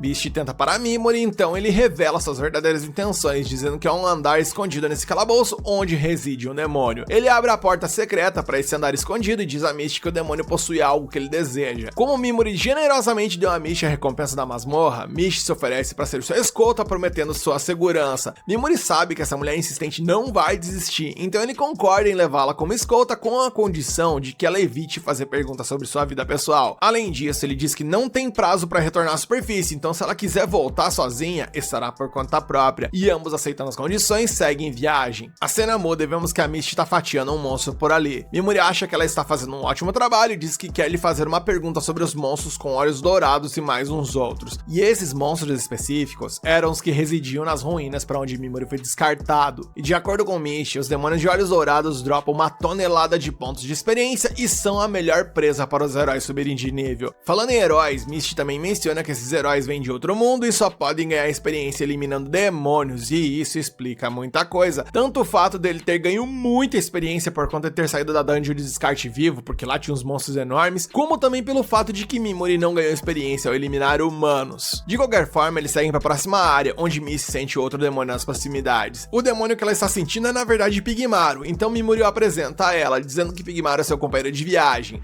Misty se dá bem com Pigmaro e começa a brincar com ele. Então, enquanto isso, Mimori monta um acampamento ali para descansar, e vendo as olheiras medonhas em Misty, ele pede para ela descansar e meio que relutantemente, ela diz que apenas irá se deitar. Porém, Mimori a coloca para dormir com sua magia, fazendo com que ela possa realmente descansar com um sono de qualidade. E como ela apagou por completo, seu feitiço de percepção é anulado e sua verdadeira aparência surge, e Mimori percebe que Misty é, na verdade, a cavaleira élfica Ceras. A cena muda e vemos que uns caras estranhos estão falando sobre 4 vigilantes sagrados que foram de arrasta, provavelmente aquele grupo que estava atrás de Ceras e que Mimori capotou o Corsa deles. Eles então julgam que quem fez isso foi a própria Ceras, e descobrimos que o líder deles se chama Sivit Gathard e possui o título de o mais forte da humanidade. Falando em Ceras, a paladina acorda sem saber como adormeceu. Pigmaro parece querer alertá-la sobre algo, acordando seu mestre com o barulho. A cena evolui e eles continuam a jornada até encontrarem uma sala onde Mimori acredita que seu chefe está ausente. No entanto, ao ouvirem um barulho de colapso, a dupla foge do som. Eis então que um rei esqueleto é revelado, tendo cavado seu caminho até a superfície. Os dois sabem que esse é um inimigo forte, então eles redobram a atenção. Ceras conhece o monstro e sabe que a parte prateada sob seu queixo é o local que precisa ser atingido e quebrado. No entanto, a princesa aponta que nem mesmo os tigres de sabre conseguiriam lidar com esse oponente provavelmente, então todo cuidado é pouco. Analisando a criatura, Mimori acredita que ela vê Ceras como uma verdadeira ameaça entre os dois. Em seu primeiro movimento, a princesa anuncia que pretende usar magia para aumentar suas habilidades físicas e criar armamentos exclusivos. Mas, como essa é uma técnica que ela quer manter em segredo, ela pede a Mimori que mantenha isso apenas entre eles. Além disso, ela pede desculpas antecipadamente se não puder proteger Mimori desse inimigo, pois ela de fato não conhece a verdadeira força e caso dê ruim pro lado dela, ela quer que ele levante o acampamento dali e fuja como puder. E após o discurso heróico da moça, o Proto de forma extremamente apelativa utiliza sua técnica de paralisação, seguida por envenenamento, abatendo o esqueleto rei com extrema facilidade, fazendo com que Ceras não entenda patavinas do que esteja acontecendo por ali. Após derrotar o monstro, Mimori fica feliz ao encontrar o que procurava, no caso, o tal do pó de osso desse monstro que permitirá o aprimoramento físico de Pigmaro. Ceras pergunta se esse era o alvo que o garoto procurava e ele afirma que sim, mencionando na sequência que responderá a todas as perguntas possíveis da superfície. Então Pigmaro aponta em uma direção para que Mimori vá até lá e encontre um objeto estranho brilhando intensamente, como um tecido mágico ou algo do tipo. Dentro do tecido havia um ovo que Slime queria levar para casa, então o humano ajuda Pigmaro mesmo sem saber do que se trata. Em outro lugar masmorra, mercenários eram perseguidos por cavaleiros de esqueleto correndo por suas vidas. Um dos lutadores tenta derrotar os monstros, mas é repelido sem dificuldade. Sakura chorava porque foi escolhida para jogar no time dos Maneta ao ter sua mão cortada, enquanto uma amiga a resgatava na esperança de que a deusa curasse a ferida grave. Na linha de frente, a Yaka não se sente confiante o suficiente para avançar contra os inimigos, então o Yamada assume a frente e dá um tiro de punho escarlate, destruindo o primeiro esqueleto. Logo após, Takuto usa sua famosa explosão dracônica dourada para eliminar o problema de uma vez por todas. Tendo feito isso, a garota até admite que enfrentou oponentes formidáveis, mas que ele é simplesmente mais forte e prevaleceu, e com isso, agora ele alcançou o nível 24. A cena muda e vemos que fora da dungeon, Ceras exibe o cálice do olho do dragão, deixando todos ao seu redor chocados, e longe da multidão, Mimori ali se esgueira mencionando que concluiu seus negócios nas ruínas de Mills. Ceras então vai correndo em sua direção e afirma que haverá uma recepção amanhã, onde ela receberá sua recompensa, então passará essa noite na cidade. Como a princesa está livre, Mimori a convida para uma conversa privada em seu quarto às 8 horas da noite. Surpresa com a franqueza do garoto ao marcar o encontro, ela aceita os termos do encontro, mas antes de Mimori sair, ela o agradece por sua ajuda para recuperar o cálice. A cena evolui e mais tarde, antes da princesa chegar, o garoto produz a solução tão esperada para o aprimoramento de Pigmaro. Nesse momento, Ceras bate na porta exatamente na hora marcada. Indo direto ao ponto, Mimori revela que gostaria de contratá-la como guarda-costas, embora entenda se ela preferia usar o dinheiro do cálice para viajar ou fazer outras coisas. Mimori nesse momento pensa que ele a lembrou desse fato para que de alguma forma ela se sinta coagida a aceitar o que ele quer. Mimori sabe que isso é jogar sujo, mas honestamente ele não se importa, pois seu objetivo é encontrar a bruxa Tabu na terra dos monstros de olhos dourados, então se sentiria mais seguro tendo uma espadachim talentosa como ela nessa missão. De qualquer forma, Ceras revela que seria conveniente para ela seguir esse caminho, considerando que ela precisa chegar ao ducado de Ionato, mas como a mulher ainda demonstra indecisão, Mimori pede que ela tome um tempo pra pensar na proposta sem pressa. Ele então revela que sabe que o verdadeiro nome de Misty é Ceras, aproveitando a oportunidade para lhe contar que a fez adormecer nas ruínas de Mills através de um feitiço, e fez isso porque certamente a elfa não dormiria se estivesse preocupada em esconder sua verdadeira identidade. Como ela não dormia há muito tempo, o humano achou melhor dar-lhe esse descanso, mesmo sem seu consentimento. E sobre isso, Ceras revela que usa o poder dos espíritos para ocultar sua identidade, e em troca isso exige que ela renuncie ao desejo de dormir. Em outras palavras, ela precisa ficar acordada o tempo todo para que o efeito permaneça. Além disso, os vigilantes sagrados estavam perseguindo Ceras porque a pegaram de surpresa e descobriram que ela era a paladina de Nia. Agora que todos estão mortos, ela agradece novamente ao nosso prota, revelando suas orelhas pontudas de elfa. Vendo a mulher desistir de esconder quem é, Mimuri assume que ela confia nele e ela confirma que isso é verdade. Assim, ele retribui o favor, revelando seu verdadeiro nome, mas pede à elfa para que não compartilhe essa informação com mais ninguém. Em troca, ele não contará ninguém que Misty é na verdade a princesa Ceras. Com isso decidido, os dois apertam as mãos e selam um acordo para embarcar nessa jornada juntos. Então Mimuri lhe dá uma pedra mágica azulada como pagamento por ser sua guarda-costas. Ela, no entanto, fica sem palavras, pois aquela parada ali é uma gema de dragão azul. E Mimuri, mostrando um total de zero conhecimento sobre isso, apenas pergunta se aquilo ali tem valor ou não. E Ceras explica que essas pedras nascem dentro de dragões lendários de olhos azuis e são peças extremamente raras. Seu valor é tão grande que supera até mesmo do cálice do olho de dragão. Por causa disso, ela não entende como Mimuri pode simplesmente lhe dar algo tão valioso. Pensando na reação da princesa, o homem acredita que ela é boa demais para o seu próprio bem. No entanto, ele afirma que a gema pertence a Ceras, e se ela não quiser, ela pode simplesmente jogá-la fora. Assim, a princesa desiste de argumentar e decide manter seu pagamento. Mimuri pede para continuar sendo chamado de Hat e prosseguirá chamando ela de Misty. E já que o assunto foi levantado, Ceras nota que seu companheiro de viagem ainda sabe muito pouco sobre ela, então ela planeja compartilhar mais sobre si mesma. No entanto, Mimuri não deseja investigar nada do passado dela. Ele só se importa em ter uma guarda-costas valiosa ao seu lado nessa jornada e apenas isso. Ceras comenta sobre a gentileza de seu empregador, permitindo que ela mantenha sua discrição, e ele responde que ele realmente é um cara legal. E bem, pelo que pudemos ver, é humildade total também. E após o encontro, enquanto toma seu banho ali, a princesa cavaleira reflete que deveria ter se purificado antes de se encontrar com o Mimuri. Quando ele disse que não queria saber sobre seu passado, Ceras acreditou nele, assim como acreditou na princesa também. E bem, ela vai tentar ter sua noite de sono após essa vivência. A cena muda e vemos que ao amanhecer, eles se encontraram numa taverna para o café da manhã, e dois homens em outra mesa ofendem a mulher, dizendo que o mercenário já a conquistou. Um deles inclusive comenta que ela foi vista saindo do quarto do cara que tá sentado ao lado dela, e mesmo estando envolvido nessa conversa, Mimuri pede a paladina que não se importe com o que eles falam, então ela responde que ele é bem maduro a respeito disso. Para distraí-la, ele pergunta se Ceras já ouviu falar em magia proibida, e assim que ela confirma, Mimuri percebe que ela sempre tem o hábito de tocar o peito enquanto fala. Ceras explica que essas magias são feitiços antigos proibidos pela deusa por decreto. Ouvindo isso, o garoto imagina que Vícios proíbe esses feitiços, provavelmente porque eles são perigosos para ela. E após o café da manhã, a elfa informa que a recepção está marcada para agora, então ela sai para receber sua recompensa e diz que deve retornar no início da tarde. Sob o pseudônimo de Hat, o protagonista segue seu caminho sozinho até Ceras retornar. E após vários dias na presença da princesa, ele finalmente tem um tempo para se concentrar em seu trabalho, ou seja, aprimorar o Pigmaro. Enquanto isso, a cena muda e Ceras ouve o Marquês de Mills agradecendo a todos os convidados por sua presença e anunciando que trouxe um mago especializado em quebrar ilusões para provar a autenticidade do cálice do olho de dragão. E ao entrar no salão, o feiticeiro tinha uma aparência assustadora e Ceras engole a seco ao se deparar com aquela expressão fria e excêntrica. Enquanto isso, Mimuri fica de olho no tempo, esperando o retorno de seu guarda-costas. De volta ao castelo de Alion, a sede dos heróis desse mundo, Ayaka pergunta se Sakura está bem e a deusa Vícios assegura que reimplantará sua mão através da cura, mas lembra que não pode fazer isso para qualquer um. Sakura pertence ao rank B e essa é a única razão pela qual ela terá esse privilégio. Então Vícios pergunta se Ayaka se juntará ao grupo de Takuto e a garota não acha que estaria bem com aquele cara, mas é precisamente por isso que a entidade mencionou isso. Segundo ela, Ayaka está perturbando a harmonia da classe 2C com seu egoísmo. Ayaka desesperadamente tenta se defender dessa acusação, então Vícios pede que a humana se acalme, alegando que pode ter sido apenas um boato infundado de alguns colegas de classe e tal. Com isso dito, a deusa começa a chorar e a se culpar. Ayaka insiste em pedir perdão, mas reitera que não é uma boa ideia fazer com que ela se junte a Takuto. Vícios implica que essa decisão é o mesmo que virar as costas para alguém precisar de ajuda, então a humana argumenta que está cumprindo seu dever como heroína da classe à sua maneira. Assim, a deusa entrega todos os alunos que não passaram no teste para a garota, dizendo que de agora em diante ela será responsável por treiná-los. Se Ayaka recusar, a entidade afirma que não terá alternativa senão eliminar todos, pois recebeu um decreto real para seguir estritamente as regras de Alion. Sem saída, a heroína aceita a proposta e assim que sai, Vícios finalmente expressa todo o seu ódio por ela. A cena muda e de olho no relógio, Mimori começa a pensar que algo pode ter acontecido com Seras, pois ela está atrasada, e então pede a opinião de Pigmaro. Se o Slime gritar 2 vezes, ele pensa que Alphonse abandonou. Se gritar apenas uma vez, pensa o contrário, e significa que talvez ela esteja com problema. E quando Pigmaro apenas dá o primeiro grito, Mimori concorda que eles estão em sintonia nessa opinião e que só resta confiar que Seras não partiu, pois ela não tem motivo para fazê-lo. E em meio a essa discussão, Mimori ouve pessoas dizendo na rua que a mulher que encontrou o cálice é a princesa fugitiva e que ela escapou da floresta escura enquanto era perseguida pelos Cavaleiros do Dragão Negro. As palavras do homem se provam verdadeiras quando a cena corta e vemos que Seras corre pela floresta enquanto os homens montados em bestas aladas atacam. Após encantar sua espada, ela derruba o primeiro oponente. Depois disso, o segundo cai diante da lâmina da elfa. Mesmo com a sua ilusão quebrada, o que afeta significativamente sua energia espiritual, Seras ainda manda de vala um terceiro oponente. Então Seras confronta Gizin, o vice-capitão da equipe liderada por Orban dos 5 dragões. Incapaz de usar sua vestimenta espiritual, a elfa terá de se virar com os espíritos disponíveis. Como ele vai matar a princesa, o oficial arrogante revela que a equipe de Orban está sob ordens secretas e querem a Seras morta. No entanto, antes de fazer isso, ele pretende mostrar a elfa como está com o homem antes de enviá-la para o além. E repito o que falei nos outros episódios, esse anime é perito em criar estereótipos e humano podre por dentro. E no momento exato, nosso prota chega por ali, paralisa e envenena esse desgraçado. Ele então coloca o inimigo para dormir, temendo que ele possa ouvir algo que não deveria. Dessa forma, ele descobre que também será perseguido se continuar com Seras, então a elfa deseja romper o acordo que fizeram. E no entanto, em vez de fugir, Mimori dá todas as suas gemas de dragão azul para a princesa, dizendo que vai ser um saco encontrar alguém tão talentosa quanto ela, por isso ele não quer romper o acordo. Por fim, quando a gente acha que já viu de tudo na narrativa, nosso prota simplesmente pede ao vivaço para que Seras tire a roupa ali. E ela, eu e até você estamos de boca aberta sem entender nada do que o doido de pedra tá querendo fazer por ali. Seras questiona por quais motivos ele tá pedindo por isso, e ele explica que as pessoas em Mills a viram vestida com aquela roupa,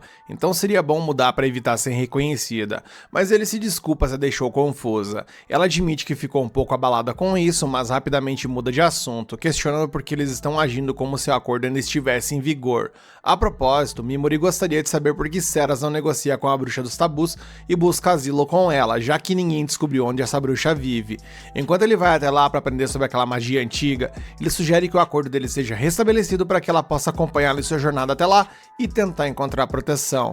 Seras não entende por que Mimori faz essas coisas pensando nela, então ele explica que ela o lembra sua tia, e ele não fala da aparência ou personalidade, mas como se ambas exalassem a mesma aura. Ao ouvir isso, Seras responde que ele é de fato muito gentil, e ao contrário de 95% dos protagonistas de anime, Mimori não é humilde e reconhece que ele se destaca nesse aspecto. Logo, o dragão do cavaleiro morre devido aos efeitos do veneno, frustrando o herói exilado por não subir de nível. Mesmo assim, ele oferece uma proposta ao guerreiro que perseguiu Seras, mencionando se ele quer contribuir respondendo às perguntas de Mimori para sua vida ser poupada. No entanto, ele se recusa a cooperar, sentindo-se insultado pelo desafio de algum garoto aleatório contra um cavaleiro de dragão negro. Seras insiste em saber quem o enviou para matá-la, mas ele só demonstra curiosidade em ver o rosto da antiga princesa elfa, que jurou sua espada ao Império Sagrado quando ela descobrir a verdade. Mesmo assim, o cavaleiro nunca teria outra oportunidade de experimentar qualquer evento em sua vida, porque uma lâmina simplesmente aterrissa por ali a toda velocidade e perfura violentamente o homem. Acima deles, os cavaleiros do dragão negro pairavam fora do alcance das habilidades de Mimori. O prota nota o cabelo branco e as roupas, sem mencionar aquele olho pulsante e vermelho, não deixando dúvidas de que essas características pertencem a Civet Garland, conhecido como o mais forte da humanidade. A cena muda e nesse momento, um homem acorda desesperado em sua cama após ter um pesadelo com o jovem Civet exigindo que ele entregue o ser mais forte de seu reino. De acordo com a história, Civet é o líder dos 5 dragões, mas Mimori observa que um está faltando. Falando nisso, Orban, que é um dos membros, comenta que o chefe não precisava matá-lo, ao que o líder responde que o subordinado não deveria se emocionar com esses trabalhos secundários. A propósito, ele quer saber se foi Ortola quem ordenou isso, e Seras fica alarmada ao ouvir esse nome. Há algum tempo, Ortola menciona que foi a princesa que transformou aquele velho caquético em um homem cheio de vigor. Ele mencionou que não relutava em deixá-la escapar, mas ele temia que sua princesa fosse profanada por outro homem e ofereceu qualquer coisa em troca da morte dela. É o tal do se não for minha, não será de ninguém, e é como eu sempre digo, esse anime consegue demonstrar o pior do ser humano com muita facilidade. E quando Seras descobre quem ordenou sua execução, ela simplesmente fica paralisada de terror. Garland enfatiza que Gizun iria arruinar o plano deles ao desonrar a princesa e foi por isso que ele foi morto. Dito isso, Mimori lembra que o homem estava completamente imobilizado e não representava mais uma ameaça, mas ainda assim pagou com a vida. vida. E Schweitz, que é o vice-capitão dos Cavaleiros do Dragão Negro, informa que Ortola deixou para eles decidirem o que fazer com a vítima, sugerindo que deem Ceras como um prêmio aos subordinados antes de eliminá-la. No entanto, Orban recorda que o antigo imperador sagrado solicitou que a ex-princesa fosse devolvida com sua pureza intacta. Segundo o cavaleiro, parece que o velho não morrerá em paz até que a elfa deixe esse mundo. Para resolver a situação, Sivit chama a mulher para um duelo e se ela vencer, sua vida será poupada. O último dos Cavaleiros do Dragão Negro, Mitama, nota que a armadura espiritual do capitão dos Cavaleiros do Sacro Nia é renomada, e Sivit expressa o desejo de testar essa armadura em combate. No entanto, seu verdadeiro interesse no momento é o jovem ao lado da elfa, então ele pergunta seu nome. Mimori não sabe como reagir, então o suor de sua testa escorre pelo rosto, especialmente porque o mais forte da humanidade ainda está fora de alcance, e ele é um homem ainda mais poderoso que o Devorador de Almas. Então Mimori tem a ideia de se aproximar enquanto fala com o cavaleiro, mas Sivit ordena que ele pare, então o garoto se apresenta como Hat Skull. O cavaleiro percebe imediatamente que esse é um nome falso, fazendo o garoto suar ainda mais. Como ele precisa esconder seu nome verdadeiro, Sivit presume que esse rapaz tem alguma história para contar. Schweitz pergunta por que o capitão está tão interessado no garoto e ele explica que o garoto não sente medo diante dos 5 dragões e pode estar esperando uma oportunidade para atacar. Ainda assim, Sivit acredita que é muito cedo para encerrar as cortinas desse palco e Mimori realmente espera pacientemente pelo momento ideal para usar sua habilidade. Para isso, ele dá mais um passo em direção ao líder dos dragões e como o cavaleiro está procurando um alvo digno, ele não vê mais ninguém no seu calibre. Então ele sugere a deusa de Alion, no caso, Vícios. Sivit explica que sua terra Bacchus e Alion forjaram uma relação próxima e ele tem grandes expectativas para os heróis que ela convocou para este mundo. Além disso, ele acredita que os poderes de bênção dessa deusa permitem que os heróis alcancem rapidamente o auge de sua força, o que pode torná-los rivais sem potencial no futuro. Atento a cada palavra, Mimori interpreta que esse homem é obcecado em encontrar um oponente digno, e de fato, ele faz jus ao seu apelido. De qualquer forma, Sivit perde o interesse no garoto, mas como ele conseguiu capturar sua atenção, o capitão dos dragões oferece entregar a cabeça do garoto à princesa Catleia, de Nia, e nesse momento ele volta seu desprezo para Ceras, afirmando que ela foi a causa de Bacchus mudar sua posição e invadir Nia. Diante da surpresa da ex-princesa, Orban acha sua reação estranha, pois ele pensava que ela já sabia por que Bacchus devastou Nia, porque sua deusa ordenou que seu pequeno paladino fosse entregue, mas o imperador sagrado se recusou a fazê-lo. E segundo Schweitz, isso acolheu o que foi semeado. Enquanto Sivit Garland expressa seu desinteresse por aqueles que desistem de lutar, mesmo quando enfrentam a morte. Para ele, não importa se alguém é um miserável fraco, contanto que ele tenha a vontade de enfrentá-lo, embora ele adorasse se esse indivíduo tivesse a força para derrotá-lo. E ao ouvir tudo isso, nosso prota parece terminar de elaborar um plano em sua cabeça e se lançando à sorte, ele se oferece para ser esse adversário capaz de ameaçar a vida do humano mais forte. Além disso, ele revela seu verdadeiro nome e se identifica como um herói de outro mundo, deixando os cavaleiros perplexos, inclusive a própria Ceras. E com isso, Sivit sente que as peças se encaixaram e ele entende porque estava interessado naquele garoto desde o início. E sabendo que o Cavaleiro Branco tem talento para detectar mentiras, Mimori decide, digamos que, contar a história mais verdadeira possível sob sua perspectiva e afirma que foi descartado pela deusa Vícios e forçado a viver separado dos outros heróis, porque ele estava em um nível diferente deles. Sivit questiona se é porque o garoto é especial e ele confirma que sim, ele é considerado especial pela própria deusa de Alion. Embora fosse especial de uma forma negativa, isso ainda era verdade, mas Mimori mantém esse segredo. Devido a isso, ele gostaria de adiar um possível encontro por enquanto, para que ele possa se desenvolver e enfrentar Garland no futuro próximo, e finalmente derrotar o humano mais forte. Mas Mimori vai além, afirmando que se tornará poderoso o suficiente para confrontar a própria deusa Vícios. E estando intrigado com tudo isso, Sivit pergunta como o garoto pretende alcançar esse nível, e ele revela que irá à terra dos monstros de olhos dourados, porque a própria deusa disse que não interviria mais em sua vida se ele conseguisse escapar das ruínas do descarte. No entanto, é Mimori quem quer intervir na vida da deusa de Alion. Com isso, o herói descartado quer deixar claro que não há chance dele partir e cumprirá sua palavra em relação a um confronto futuro, pois deseja cumprir sua vingança contra Vícios e Sivit percebe isso instantaneamente. Satisfeito com as circunstâncias, o cavaleiro aceita a proposta, mas antes de partir, ele precisa resolver seu problema com Ceras. Mimori argumenta que ele precisa do poder da elfa para chegar à terra dos monstros de olhos dourados e que ele pretende usá-la apenas para se tornar mais forte. E Sivit sente a sinceridade do jovem e planeja liberar os dois.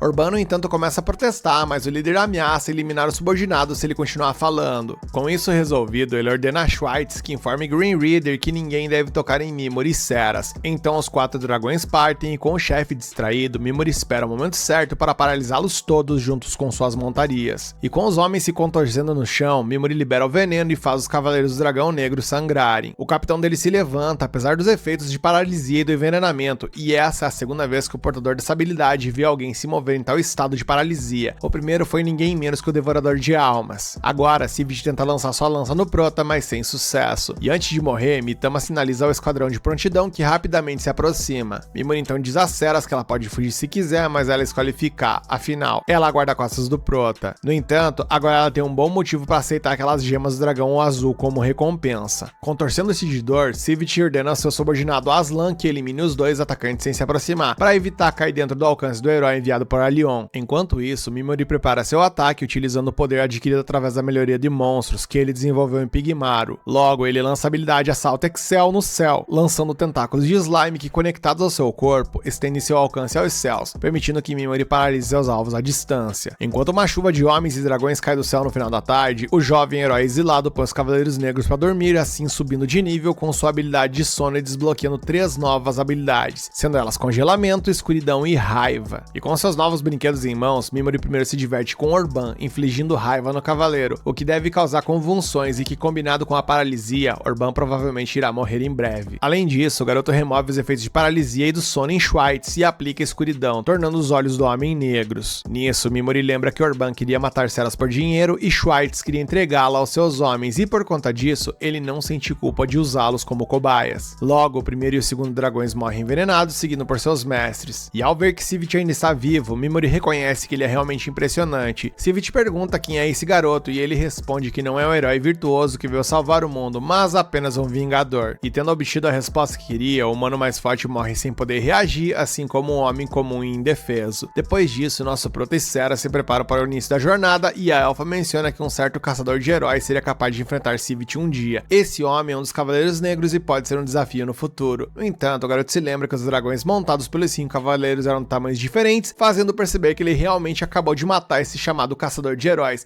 deixando a princesa surpresa. A cena muda e vamos para a região onde os outros heróis estão concentrados e compartilham as tarefas e disputas exigidas pela deusa de Alyon. E nisso vemos que Ayaka lamenta por não ter desenvolvido nenhuma habilidade ainda, apesar de estar na classe S. E em meio a isso, uma mulher chamada Niantan se aproxima ao lado de mais seguidores de vícios e afirma que dará as ordens ali na ausência da divindade. Oyamada se rebela ao pensar em receber ordens de uma fracote. Em resposta, Niantan o golpeia com suas lâminas, derrubando-o com uma velocidade incrível. Com isso feito, ela anuncia que os heróis devem retornar à capital porque alguns deles subirão ao palco. E de volta a Mimori, antes de partirem de vez, Ceras oferece toda sua força para que ele possa alcançar sua vingança porque ele arriscou sua própria vida para salvá-la. E com a elfa ajoelhada diante dele, o herói toca seu ombro e garante que retribuirá esse favor um dia. Afinal, Mimori Touka sempre paga suas dívidas, seja de gratidão ou de ódio. De volta à capital, Vícios elogia a lealdade e eficiência de sua serva Niantan, levantando um de seus pés para que a jovem seguidora mostre seu total comprometimento com sua servidão. Ao mesmo tempo, a entidade prevê que não vai demorar para que os heróis sejam capazes de enfrentar o grande império demoníaco de frente. Ao cair da noite nas ruínas de Descarte, soldados do reino examinam um cristal. O comandante comenta que o cristal deveria ter assumido alguma cor prateada, o que leva a acreditar que está quebrado. Um dos soldados então sugere relatar isso a Lyon, mas os outros preferem afirmar em seu relatório que nada deu errado hoje, evitando qualquer problema potencial. Afinal, é claro que ninguém poderia ter sobrevivido àquelas ruínas. Em um mercado ao ar livre, o único sobrevivente das ruínas de Descarte pega uma máscara do Senhor das Moscas e uma barraca, sem saber de sua importância. O vendedor explica que esse senhor transformou uma ilha de monstros em sua fortaleza e a defendeu contra todas as invasões. Sua reputação o fez se tornar um mestre dos demônios, sendo exilado pela própria fonte do mal. Embora o exército do Senhor das Moscas tenha eventualmente perecido, a lenda de sua queda permanece popular até hoje. Ao retornar ao seu quarto com a máscara em mãos, Mimori reflete que não está sendo necessariamente heróico nesse momento. Ele coloca a máscara diante do espelho e se sente mais adequado para o papel quando parece um demônio. Observando seu reflexo, ele promete derrotar Vícios, acreditando que a determinação de um homem que vendeu sua alma não deve ser subestimada. No dia seguinte, na Fortaleza Branca da Proteção do Reino de Magner, o interior da estrutura cedia a reunião dos lobos, um encontro onde Ganosia Sigmus, rei dos lobos brancos de Magner, expressa a descrença de que os 5 dragões foram derrotados, especialmente o humano mais forte. Jin Rowan, o rei matador de monstros de Usa, por sua vez, diz que confirmou suas identidades. Sigmus questiona se Alyon tem alguma informação relevante, o que leva Youssef Woleta, o rei inabalável de Alyon, a passar a conversa para Vícios. A deusa relata que os Cavaleiros do Dragão Negro estavam perseguindo Ceras Ashiren, levando a Alma Setnok, a rainha de Ionato e protetora dos Olhos Sagrados, a perguntar se alguém encontrou algum vestígio da ex-capitã de Nia. Rowan afirma ter encontrado traços de sangue e pedaços de roupas pertencentes a ela, sugerindo que ela pode estar gravemente ferida. Falando dela, o rei de Usa aponta que o santo imperador Ortola faleceu na noite passada estrada e rumores dizem que ele perdeu a razão pouco antes de morrer. Vícios traz o foco de volta ao assunto, enfatizando que os 5 dragões eram a melhor esperança contra o grande império demoníaco e sua perda era um golpe significativo para a Aliança Sagrada. Por essa razão, é claro que os heróis do outro mundo terão um papel ainda mais crítico nessa guerra. Um dos participantes da reunião concorda sarcasticamente, acrescentando que sempre que o mal surge, Allion sempre prospera. Esse cara é ninguém menos que Falken Dotzine, Miradia Swordseat, o Imperador Louco de Mira, e convenhamos que com esse nome gigantesco não é escolha não ser Coringá. Em sua visão, por algum motivo, sempre que a própria fonte do mal emerge, todas as nações são forçadas a depender de Allion para resolver o problema. E percebendo a insinuação, Vícios responde que não é culpa dela se todas as almas vivas nesse mundo são impedidas pela essência do Rei Demônio, deixando todos incapazes de aproveitar plenamente seu poder. Falken Dotzine então menciona a lenda do Matador de Deuses apenas para provocar a deusa. Finalmente, Sigmund pergunta se alguém acredita que Seras foi responsável pela morte dos 5 dragões, e um soldado de Magner informa ao seu rei que alguém em Usa reivindicou a autoria do crime, um grupo conhecido por usar as maldições de Ashint.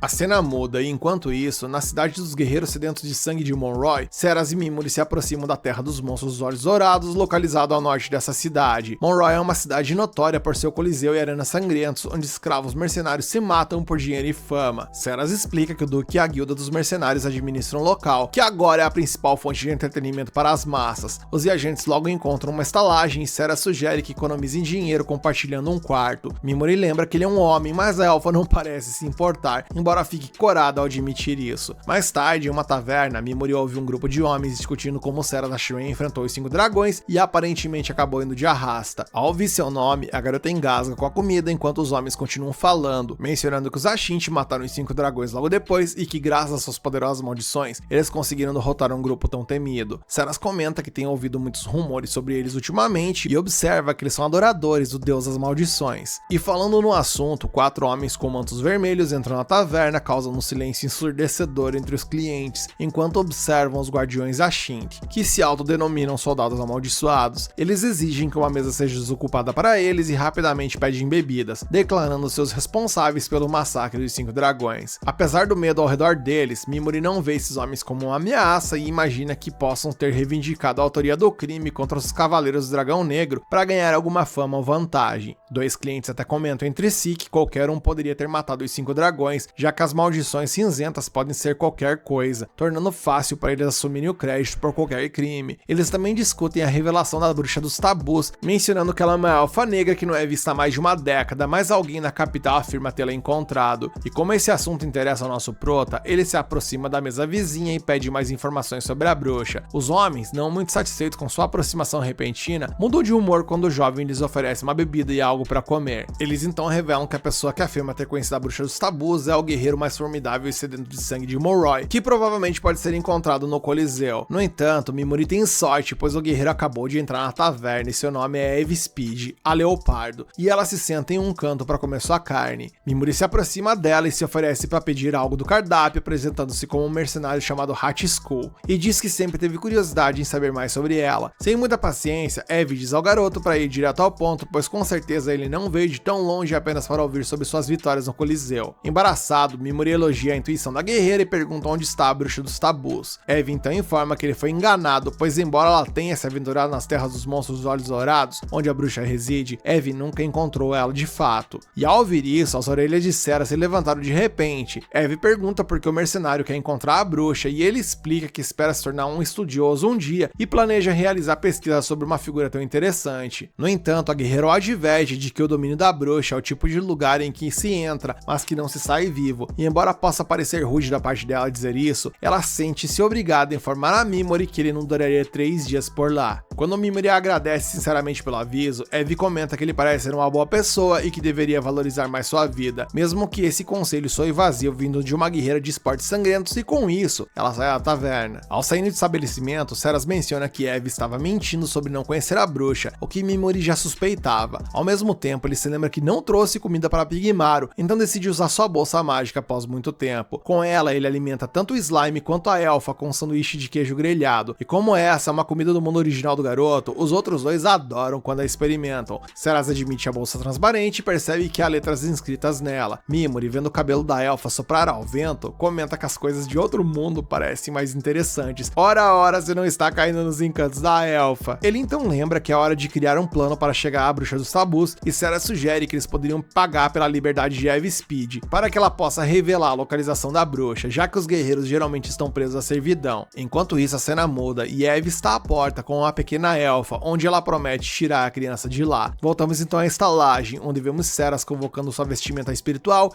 e praticando suas técnicas. Mimuri reflete que se Cathhard, o mais forte da humanidade, tinha bons motivos para que ele medisse sua força contra uma guerreira tão talentosa. Aproveitando o momento, ele pede a elfa algumas dicas sobre combate corpo a corpo, já que ele depende muito de suas habilidades à distância e pode um dia precisar se envolver em combate próximo. E ela, lembrando de seus dias como capitã, se sente nostálgica ao explicar uma lição de bloqueio. Ela então começa dizendo para ele atacá-la, e quando ele o faz, ela defende-se dos socos de Mimuri, imobilizando seu braço. No entanto, quando ela esfrega seu peito suado contra ele, ela pede desculpa se ultrapassou o limite, embora ele não tenha pensado nada sobre isso. Nisso, eles continuam seu treinamento, que envolve contato físico direto. Após o treino, Ceras, enquanto lava as roupas, dá uma cheirada profunda na túnica suada do Mimuri e reflete que parte dele está se fundindo com a dela. E depois de fazer isso, ela começa a se julgar por suas atitudes, até que o próprio Prota aparece de repente atrás dela, quase causando uma parada cardíaca nela. A primeira coisa que ela quer saber é há quanto tempo ele está ali, mas ele prefere não responder e apenas parece envergonhado. Ele então explica que sentiu falta de suas roupas e estava procurando por elas. Então a ex-capitã explica que decidiu lavar as dele junto com as dela. A cena muda e Mimuri observa Ceras descansando e pensa que é assim que uma pessoa verdadeiramente gentil se parece. Ao pegar sua máscara do Senhor das Moscas, ele reflete que a elfa está fazendo tudo o que pode para se tornar sua espada, a ponto de suprimir suas próprias emoções para cumprir esse papel, e por essa razão, ele sente que deveria ser grato. Nesse momento, Ceras acorda e pergunta se ele está bem, e ele explica que simplesmente não consegue dormir. Nesse caso, ela oferece a Mimuri uma erva medicinal, e ele se lembra de ter um ingrediente que poderia combinar bem com esse tipo de mistura. E logo os dois se sentam juntos e experimentam o ingrediente com um chá de ervas, mas a elfa acaba dando ao garoto uma substância errada. Na verdade, ela serviu a planta que torna a pessoa mais ativa e vigorosa. Ai, ai, ai. Mimuri então minimiza a situação, dizendo que pode usar o efeito para estudar o assunto, mas está agitado demais para se concentrar na leitura. Ceras pergunta se pode ajudar ele em alguma coisa, enquanto o cara olha para ela e diz que sente algo estranho, então pede para ela dormir antes que ele diga algo que está em sua mente. E Ceras não consegue se conter e pergunta se ele é resistente à sedução, e ele responde que no momento sim, porque sua prioridade é a vingança contra a deusa Vícios, e esse sentimento se tornou uma obsessão, e isso o impede de se concentrar em outras tarefas. E uma vez que ele alcance o objetivo, ele tem certeza de que será capaz de se importar com outras coisas, mas até lá ele se sente amaldiçoado por esse desejo intenso de acertar as contas com ela,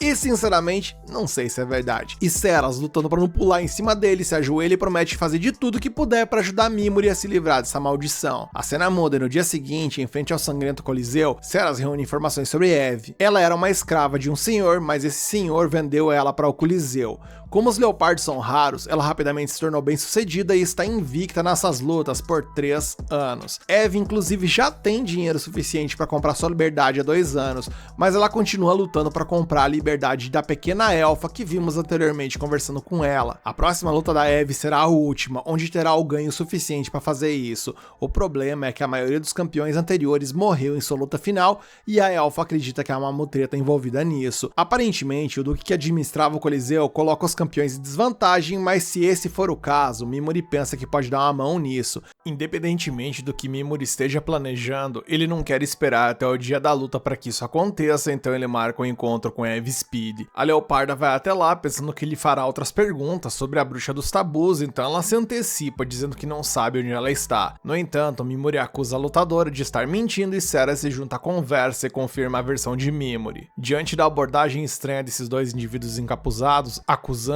Eve coloca a mão em sua espada embanhada e exige que eles vão direto ao ponto. Mimuri então revela que está ali para salvá-la, pois o duque que comanda o espetáculo planeja garantir sua derrota na luta de amanhã. Eve questiona por que ele iria ajudá-la, e ele explica que não pode permitir a morte de alguém que possui informações sobre a bruxa dos tabus. Com isso em mente, ele pergunta se não é possível tentar uma fuga com a jovem elfa que a Eve está tentando salvar e todo mundo zarpar dali. Mas Eve vê a mera menção da elfa como uma ameaça e avisa que o destino do humano não será agradável se ele sequer tocar na criança. Mimori permanece calmo e junto com Seras eles explicam que conhecem a situação, mas não têm más intenções em relação a ela. Pelo contrário, eles sabem que Eve tem lutado por anos para libertar a criança. Eve agradece o aviso sobre a armadilha, mas insiste que não pode se dar ao luxo de fugir porque não tem para onde ir. Afinal, se ela escolher escapar, o Duque Xuan a perseguirá até os confins do universo, pois a guilda que comanda o Coliseu colocará uma recompensa por sua cabeça, atraindo todo tipo de mercenário atrás dela. Se fosse apenas ela escapando, seria uma coisa, mas ela não pode sequer pensar em deixar Liz em perigo. Diante disso, Mimori sugere que ela vá para onde vive a bruxa dos tabus, pois a bruxa poderia abrigá-las. No entanto, Eve menciona que ninguém pode alcançar o coração das terras dos monstros, e enquanto ela fala, Mimori percebe que ela já esteve lá antes, dado como ela fala com autoridade sobre o assunto.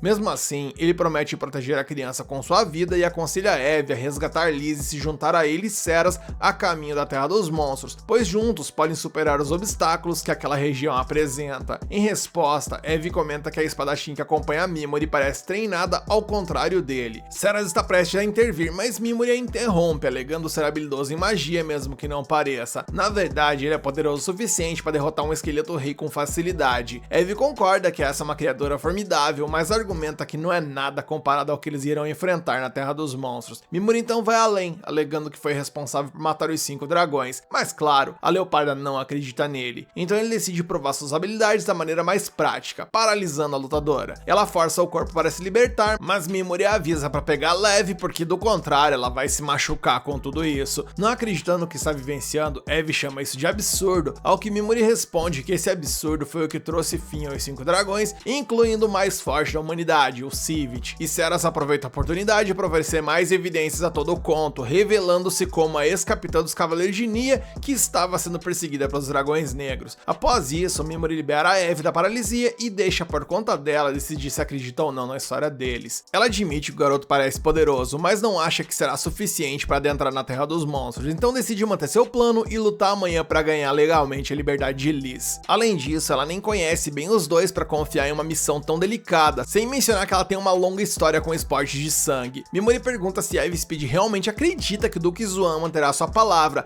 mesmo se ela vencer, já que o homem é conhecido por ser um patife desonesto, então é improvável que ele conceda a liberdade dela facilmente. Sobre isso, Eve reconhece que Xuan não é um homem íntegro, mas ele tem cumprido ali suas obrigações, sempre que ela entrega resultados no ringue, então ela acredita que dessa vez não será diferente, portanto, ela colocará sua fé nos esportes de sangue e lutará amanhã. E antes de partir, Mimori questiona se ela está colocando tanta fé no ringue apenas para enganar a si mesma, pensando que tudo acabará bem. No entanto, o Prota não esperava uma resposta com isso tudo, apenas ele queria ali alugar um triplex na cabeça dela com essa informação. Com isso, ele se vira para sair e menciona que partirá da cidade amanhã pela manhã, saindo da ponte perto do grande portão, e convida a gladiadora a se juntar a ele se ela mudar de ideia. No caminho de volta para a pousada, a dupla passa por uma casa onde uma família foi amaldiçoada por desafiar Muad, o deus das maldições. E em meio ao público, uma mulher comenta que o homem da residência estava espumando pela boca e agarrando a garganta enquanto morria. Vemos então que os Ashinti estão por ali, mencionando inclusive que eles são responsáveis pela morte dos 5 dragões,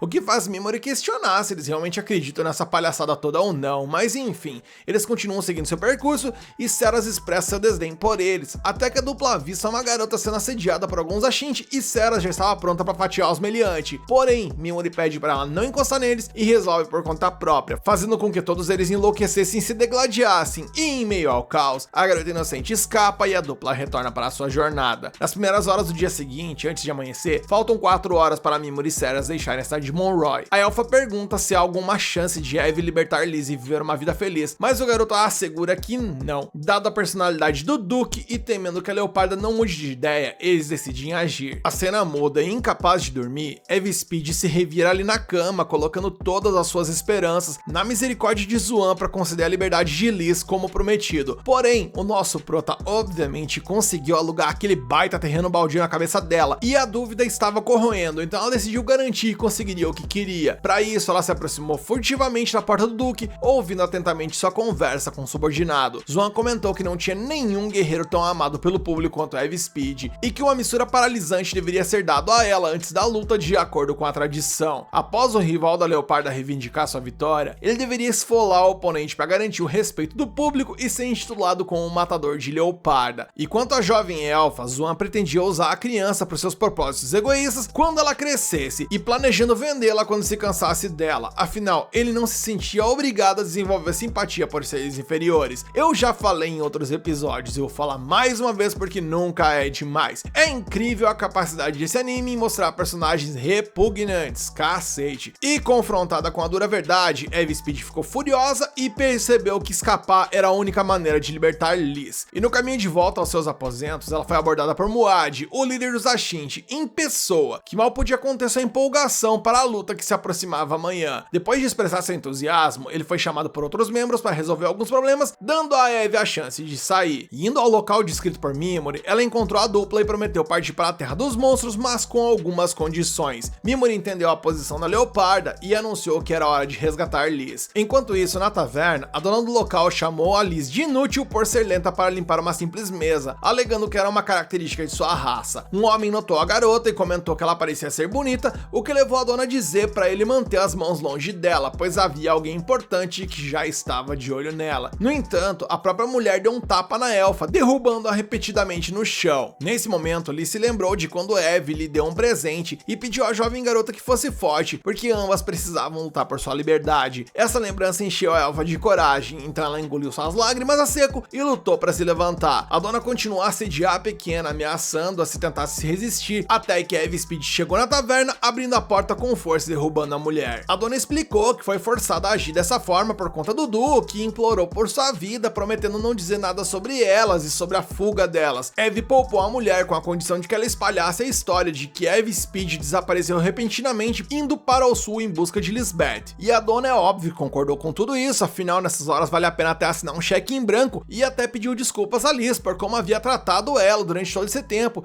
e a pequena elfa até agradeceu a malvada mulher por tudo que ela havia feito, enfim. Nesse momento, Mimori entrou usando a máscara do Senhor das Moscas, fazendo uma entrada barulhenta. Ao ver que ele ficou assustado com o barulho, ele se desculpou com ela e sugeriu que a Leoparda e ela se apressassem e saíssem, pois ele tinha algumas coisas a resolver antes de se juntar a elas. Assim que as duas saíram, Mimori confrontou a dona, dizendo que ela poderia ter enganado boas pessoas como Eve e Liz, mas que seu pequeno truque não funcionaria com ele. Com isso, a mulher deixou cair sua máscara e garantiu a ele que o Duque ensinaria uma lição a ele e a besta imunda, no caso, a Eve. E lembrando como Liz havia se assustado com o barulho que ele fez ao entrar, Mimori colocou culpa na dona, dizendo que a elfa era, sem dúvidas, uma criança traumatizada devido aos sons altos e gritos intensos que a mulher frequentemente provocava. Claro que isso lembrou ele e a infância que ele teve, né, porque ele sofreu por tudo isso. E por causa de todo o sofrimento que ela havia causado à garota, nosso prota paralisou e após isso a envenenou, planejando encenar uma cena do crime para parecer que ela havia morrido durante um assalto. E a dona da taverna afirmou que o homem iria para o inferno por fazer aquilo, mas ele menciona que se havia uma coisa que ele já sabia, certamente era isso. Afinal, ele admitiu a ela que havia esmagado dezenas de pessoas apenas para alcançar seus objetivos, então era óbvio que ele estaria esperando por ela no inferno. Com isso feito, Mimori se reuniu ao resto do grupo e a pequena elfa se apresentou como Lisbeth. Mimori aproveitou a oportunidade para apresentar Pigmaro, que não se mostrava ali para nós já havia algum tempo. Depois de ganhar a confiança de Eve Speed, a Leoparda planejou dizer onde a bruxa do Sabuz vivia,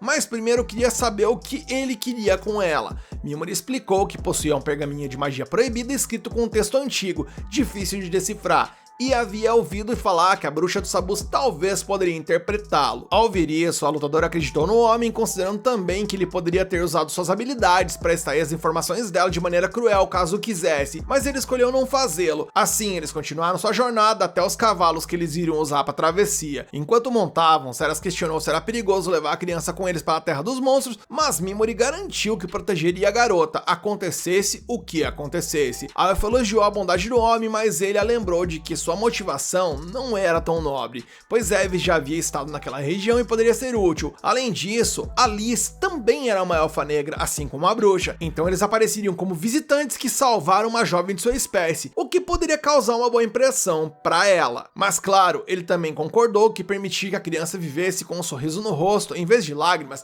era muito melhor, porque óbvio, isso se conectou com os problemas dele do passado. E enquanto avançavam, o grupo notou um movimento de tochas à distância e Eve precisou presumiu que fossem o pessoal do Ashinti ali, liderado por Muad, e ela pediu desculpas por arrastar os visitantes para essa confusão e planejou fugir, mas Mimori preferiu armar uma armadilha para eles. Ele rapidamente amarrou tochas nos cavalos e os assustou, e Seras viu que a primeira onda de inimigos perseguiu os animais. No entanto, eles não eram os Ashinti, mas sim o exército pessoal do Duque. Isso significava que a segunda onda provavelmente era composta pelos subordinados de Muad. Com isso, Mimori instruiu Eve a levar Liz e se esconder na floresta, enquanto ela prosseguia com o restante do plano ao lado de Seras. E batendo na porta do confronto direto é que o episódio acaba, e agora é aguardar o próximo capítulo para saber como Mimori e seus aliados continuarão essa jornada. Você quer continuar acompanhando essa história aqui no canal? Então deixa aqui nos comentários que você quer a continuação, mete o dedo no like para fortalecer esse vídeo e se inscreve e ativa o sininho para fortalecer o canal.